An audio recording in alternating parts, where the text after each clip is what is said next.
오늘은 좌우의 계시문으로 좀 긴 인사를 나누도록 하겠습니다. 당신이 가진 귀한 향유를 주님께 올려드리기 원합니다. 시작. 당신이 가진 귀한 향유를 주님께 올려드리길 원합니다. 한 번 더 좀 서로 권면하면서 이야기할까요? 그래서 주님께 인정받는 우리 신앙생활 되기 원합니다. 시작. 그래서 우리 주님께 인정받는 신앙생활 되기 원합니다. 아멘. 오늘 본문은 우리 주님께서 베다니 고을에 사는 나병 환자 시몬의 집에 있을 때의 일이었다라고 하면서요, 어떤 여자가 매우 값비싼 향유 같은 옥합을 가지고 와서 식사하시는 예수님의 머리에 붓습니다. 이것을 바라본 제자들은 매우 붕괴할 수밖에 없었는데, 그 이유를 그들은 그것을 팔아서 여러 명의 가난한 자들을 도울 수 있었는데 그 여자가 쓸데없이 낭비하고 있는 것이라고 생각했기 때문이었다라고 합니다. 하지만 주님께서는 제자들이 그러한 심정을 아시고 나무라시면서 여자의 행위를 칭찬하셨는데요, 그 내용 중간중간에 숨어있는 주님의 뜻도 우리가 깨달아낸 것들을 통해서 또 우리에게 주시는 교훈을 한번 찾아보는 그러한 시간들이 좀 되었으면 좋겠습니다. 가장 먼저 좀 집중하기 원하는 것은 그 여자의 모습입니다. 6절 7절에 보니 예수께서 베다니 나병 환자 시몬의 집에 계실 때 한 여자가 매우 귀한 향유 한 옥합을 가지고 나와서 식사하시는 예수님의 머리에 부으니이라고 되어 있습니다.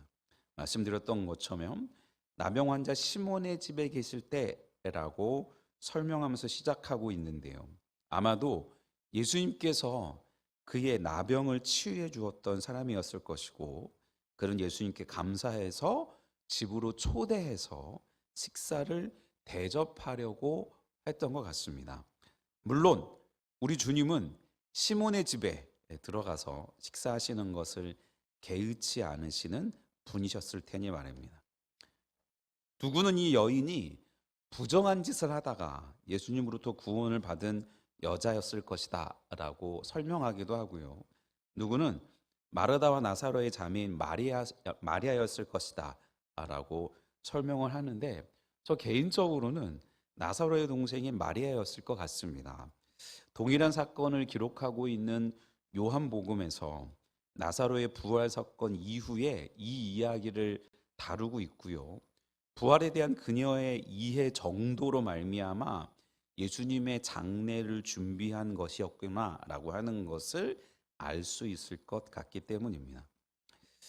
그녀가 예수님의 머리에 부은 향유는 오늘 본문에서도 매우 귀한 향유한 옥합이라고 표현할 정도로 가치 있는 것이었고요, 나중에 제자들의 말을 들어보면 300데나리온의 가치, 한 데나리온이 성인 한 사람의 품삯이었으니 성인 남자 1년치의 연봉에 해당되는 금액만큼 가치 있는 향유였다라고 할 수 있는 겁니다. 이 향유는 보통 나드 향유를 말하는데요, 혹시 그 냄새를 맡고 싶으신 분들이 계시면 예배 후에 저한테 오시면 제가 맡을 수 있도록 이렇게 손목이나 이마에 한 번씩 문질러 드리도록 이렇게 하겠습니다. 제가 도고기도 할 때, 또 성도들이 기도할 때 사용하는 향유인데요, 한 번쯤 맡고 싶으신 분들이 있으면 예배에 오시면 좋을 것 같고요. 이 나드 향유는요, 히말라야 산에서 자라는 식물에서 추출하는데, 유대인들이 결혼할 때 첫날 밤에 신부가 깨트려서 신랑에게 붓고 하나로 연합할 때에 사용한다고 합니다. 그래서 유대인 가정에서 딸이 태어나면 혼수품으로 지참하기 위해서 계속해서 그 재정을 모아서 향유를 준비해서 딸에게 주고 딸은 결혼식 날 그것을 사용한다고 합니다. 그 여인이 누구였든지 그 향유는 그 한 여인에게 굉장히 소중하고 귀한 것임에 틀림없었다라는 겁니다. 그것을 식사하시는 예수님의 머리에 부었다라고 하고요, 우리들처럼 식탁이나 의자에 앉아서 식사하는 게 아니라 유대인들의 식사는 이렇게 비스듬히 누워서 하는 식사이니 그 기회를 틈타서 예수님의 머리에 향유를 부은 것으로 보입니다. 우리 시대에는 어떤 향유 옥합들이 있을까요? 우리는 어떤 향유 옥합을 주님께 드리거나 드리려 하고 있을까요? 지난 달란트의 비유와 같이 그 금전적 가치에 대한 것이 아닌 얼마나 마음과 정성을 다해 주님을 위해 준비하고 드리고 있는지를 돌아봐야 할 것 같습니다. 개인적인 묵상을 하면서 한국 교회에 있었던 성미가 떠올랐습니다. 그 힘들고 어렵던 시절에 교회를 위해 목회를 하는 종들을 위해 각 가정에서 밥을 지을 때마다 한 줌씩 모아서 성미를 떼면서 자식들을 위해 가정을 위해 하나님 나라를 위해 기도하던 그 성미가 우리의 향유한 옥합 아니었을까요? 힘들고 어려운 상황 속에서도 교회를 허락해 주신 하나님께 감사해서 낮에는 직장에서 일하고 밤에는 교회 건축 현장에 달려와서 벽돌 하나하나를 쌓아 올리던 성도들의 모습이 그 향유 옥합의 모습 아니었을까요? 하나님 나라의 확장을 위해서라면, 교회를 위해서라면, 복음을 위해서라면 밥을 먹지 않고도 누가 뭐라고 해도 그 어떤 상황에서도 가장 우선순위를 두고 섬기던 우리들의 모습이 그 향유 옥합의 모습 아니었을까요? 예, 1부 때도 동일한 표정을 지으셨는데 점점 얼굴색이 어두워지는 것을 보니 그 다음 또 제가 무슨 말을 할지 짐작이 가시는 모양입니다. 하고 싶은 이야기는 참 많이 있지만 하지 않겠습니다. 우리 얼굴에 스스로 침을 뱉는 꼴이 되는 것처럼 보이니까요. 하지만 말씀 앞에서 마음속으로라도 한번 우리 스스로의 모습을 점검해 보아야 하지 않겠습니까? 예전보다 더 풍족해지고 예전보다 더 편해지고 예전보다 더 살기 좋아졌는데 왜 우리는 주님을 위해 향유 옥합을 준비하거나 드리기는커녕 그런 마음조차 먹지 못하고 있는지 말입니다. 그런 여인을 향해 표현하는 제자들의 모습이 연이어지고 있는데요. 8, 9절에 보니 제자들이 보고 분개하여 이르되 무슨 의도로 이것을 허비하느냐, 이것을 비싼 값에 팔아 가난한 자들에게 줄 수 있었겠도다 하거늘이라고요. 제자들이 분개했다고 합니다. 분노했다라는 것이죠. 같은 본문을 기록하고 있는 요한복음에 보면 12장 4, 5절에 제자 중 하나로서 예수를 잡아줄 가룟 유다가 말하되 이 향유를 어찌하여 300데나리온에 팔아 가난한 자에게 주지 아니하였느냐 하니라고 기록한 것을 보니 마리아에게 뭐라고 한 사람이 가룟 유다임을 알 수 있고요. 그 이후에 계속되는 기록을 보면 6절에 이렇게 말함은 가난한 자들을 생각함이 아니요 그는 도둑이라 돈꾀를 맞고 거기 넣는 것을 훔쳐감이러라 라고 기록한 것으로 보아서 자기가 훔쳐갈 수 있는 돈이 생길 수 있는 기회가 있었는데 그것을 하지 못하게 됨으로 말미암아 화를 냈구나라고 하는 것을 알 수 있는 부분들입니다. 그럼에도 불구하고 겉으로는 가난한 자를 도울 수 있었을 것이라고 이야기를 하는 겁니다. 다른 이들의 순수하고 선한 의도를 그대로 보고 이해하고 도전받기보다는 오히려 자신들의 숨은 의도를 숨기고 비판하고 다른 것을 이야기하고 있는 모습이라는 겁니다. 앞에서도 말씀드린 것처럼 여인은 주님에 대한 최고의 사랑과 마음을 가지고 섬기고 있음에도 불구하고 그것을 잘못 이해하고 주장하는 제자들의 모습 마음이었다라고 하는 겁니다. 굉장히 좀 조심스럽게 말씀드리고 싶은 것은 주님께 드려진 것은 그것이 어떤 것이든 낭비적인 것으로 생각하지 않도록 조심해야 한다라는 겁니다.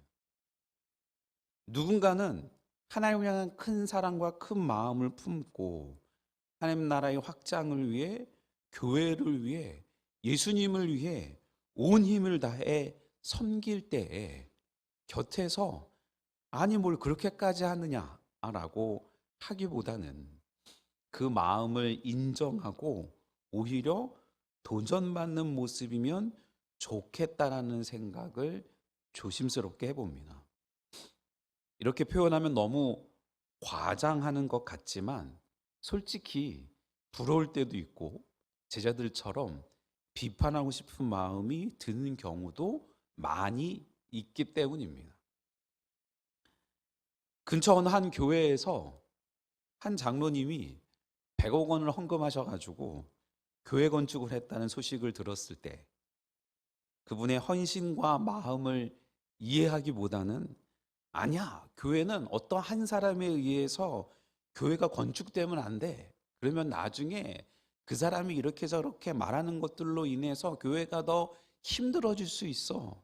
교회는 모든 성도들의 마음을 모아서 함께 지어져야만 그게 진짜 건강한 교회가 될 수 있어 라고 이야기는 했지만 솔직히 고백하기는 그분의 마음을 이해하려는 마음보다는 부러운 마음에 또 다른 생각에 비판했었음을 고백합니다.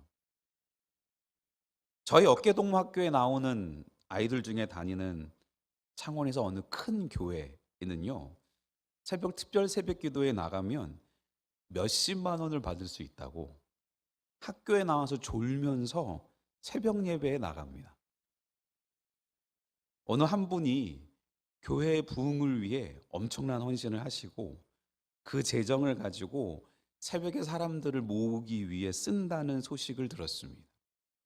역시나 저는요, 아니 하나님께 기도하러 나오는 성도들이 하나님을 바라보면서 나아가야지 돈을 받으면서 나오면, 특별히 애들한테 그렇게 시키면 애들의 믿음과 신앙이 성장하겠어? 라고는 했지만 그렇게 해서라도 성도들을 새벽에 모으기 위한 헌신한 그 이름 모를 분의 마음을 이해하지 못한 제 모습이 부족한 모습이었음을 고백합니다. 어느 교회인지 말씀드릴 수 없습니다. 다 그리러 가실까 봐요. 얼마 전 우리가 새벽에 같이 나눈 것처럼 아모스 5장 24절에 오직 정의를 물같이 공의를 마르지 않는 강같이 흐르게 할지어다 라는 말씀과 같이 우리가 기준이 아니라 팔이 아무리 안으로 구부러진다라고 해도 주님의 말씀을 기준으로 주님의 마음을 이해하고 순종하기 위해 힘쓰면서 말씀 앞에 겸허히 순종해 나아가는 우리 모두가 되기를 주님의 이름으로 축원을 드립니다. 축원드립니다. 우연히 보게 된 SNS의 어느 한 영상 속에 미국에서 깽단원 출신의 목사님이 인터뷰하시는 영상을 보게 되었습니다. 질문하시는 분이 성경을 얼마나 자주 또 언제부터 우리 아이들이 읽힐 수 있도록 해야 될까요? 라고 하는 질문 앞에서 그 목사님은 매일매일 몇 장씩 정해놓고 성경을 읽다가 보면 그게 성공하면 자신의 의가 되고 그걸 실패하면 하나님 앞에 넘어질 수 있는 걸림돌이 될 수 있으니 그게 몇 구절이든 몇 장이든 몇십 장이든 100장이든 졸릴 때까지 읽고 하나님이 이렇게 말씀하시는구나 라고 하는 것들을 알고 수용하면서 읽어나가면 된다라고 말씀하시면서 덧붙이면서 설명하시기를 하나님이 우리 사람을 금이나 다이아몬드가 아니라 흙으로 만드신 이유는 그 흙에 심겨진 씨앗이 뿌리가 내리고 자라서 성장해 나아가는 그런 겸손한 모습들로 주의 말씀을 받기 위함이 아니었겠는가. 우리가 어찌 감히 성경 속에 있는 하나님의 말씀을 다 이해하면서 읽을 수 있겠는가. 하나님이 그렇게 말씀하셨구나, 하나님이 이렇게 원하시는구나 라고 하는 순종하는 자세로, 수용하는 자세로 성경을 읽어야 되지 않겠는가 라는 말씀들이 큰 도전이 됩니다. 하나님이 이루어 가시는 나 아닌 또 다른 사람들을 통해서 하나님이 성경의 아름다운 역사하심, 교회의 귀한 역사하심들을 이루어 갈 때 주의 음성대로, 주의 말씀대로 온전히 순종하며 믿음으로 함께 나아가는 저와 여러분들 되시기를 또 주님의 이름으로 축원을 드립니다. 축원드립니다. 그런 그들의 모습에 예수님께서 하시는 말씀이 연이어지는데요. 10절 12절에 보니 예수께서 아시고 그들에게 이르시되 너희가 어찌하여 이 여자를 괴롭게 하느냐, 그가 내게 좋은 일을 하였느니라. 가난한 자들은 항상 너희와 함께 있거니와 나는 항상 함께 있지 아니하리라. 이 여자가 내 몸에 이 향유를 부은 것은 내 장례를 위하여 함이니라 라고요. 예수님께서 제자들의 마음과 생각을 아시고 제자들을 책망하셨다는 거죠. 왜 이 여자를 괴롭게 하느냐라고 말입니다.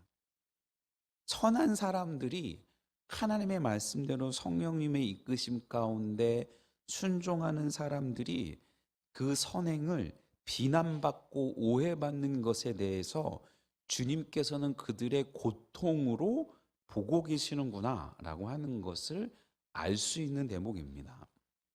마태복음 18장 10절에 삼가 이 작은 자 중에 하나도 없이 여기지 말라.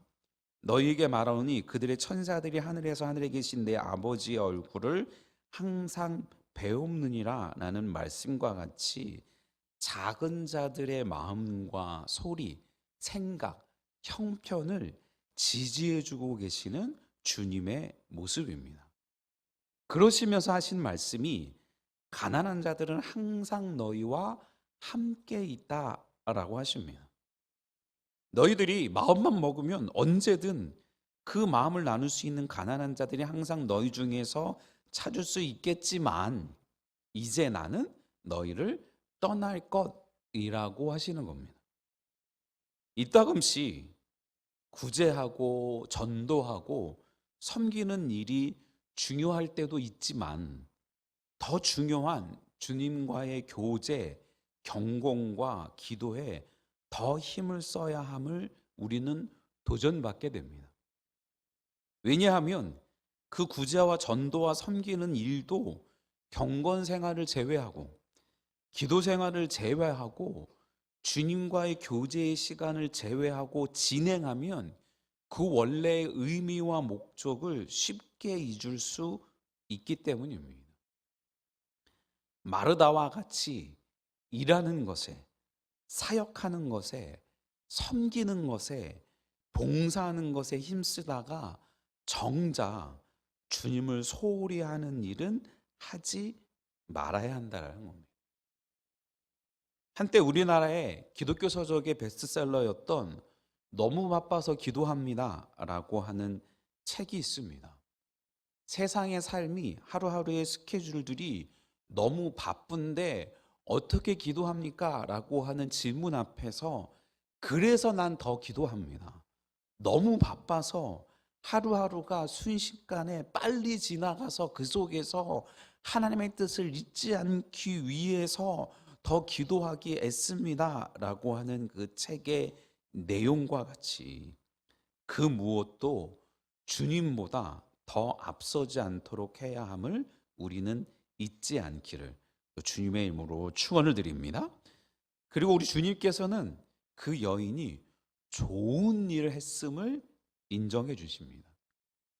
사실 당시까지 그 누구도 이해하지 못했던 주님의 죽음과 부활, 심지어 제자들까지도 이해하지 못했던 그것을 알고 행한 여인의 모습을 인정해 주신다라는 겁니다. 때때로 주님의 마음을 품고 주님의 뜻에 대한 순종으로 외로이 걸어가시는 분들이 계실 수 있습니다. 그 길이 정말 주님이 원하시는 것이 맞다면 우리 주님께서 인정해 주실 것입니다. 우리가 고민해야 하는 것은 그것이 정말 주님께서 원하시는 바인지, 주님의 뜻인지, 주님의 음성인지를 구분하는 것이 중요하지, 그 결과는 주님께서 행하시는 것임을 잊지 않고 주님 앞에 믿음으로 행해 나아가는 저와 여러분들 되시기를 또 주님의 이름으로 축원을 드립니다. 축원드립니다. 오늘의 마지막 9절 13절은 내가 진실로 너희에게 이르노니 온 천하에 어디서든지 이 복음이 전파되는 곳에는 이 여자가 행한 일도 말하여 그를 기억하리라 라고 하시면서 그 여인의 섬김을 인정해 주십니다. 예수님의 공생의 사역들 중에서 공개적으로 그 믿음과 행함을 인정받은 대표적인 3명의 사람이 있는데, 한 사람은 주님께서 꼭 가시지 않으셔도 명령만 하셔도 내 수하의 병이 낫겠습니다 라고 믿음을 고백한 백부장이고요.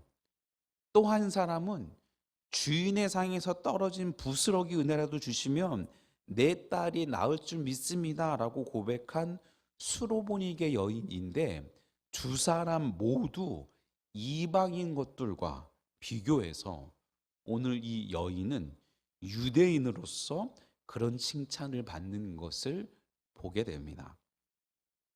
감히 우리도 꿈꿔봅니다. 우리 창원성산교회 모든 사역 속에서 주님의 뜻이 드러나고 주님께 영광을 올려드릴 수 있는 그런 시간들 말입니다. 주변 사람들이 이해하지 못해도 우리가 알고 믿고 만난 하나님의 말씀, 하나님의 명령이 그것이 진짜 맞다면 주님 앞에 겸손히 그 일들을 행해 나가면서 주님 앞에서 인정받는 저와 여러분들 되시기를 주님의 이름으로 축원을 드립니다. 우리 성도들이 삶 속에서 행한 삶의 예배의 모습 속에서 주님이 이토록 기뻐하실 만한 섬김의 모습들 말입니다. 그런 은혜를 받고 누리고 나누는 우리 모두가 되기를 또 주님의 이름으로 축원을 드립니다. 축원드립니다.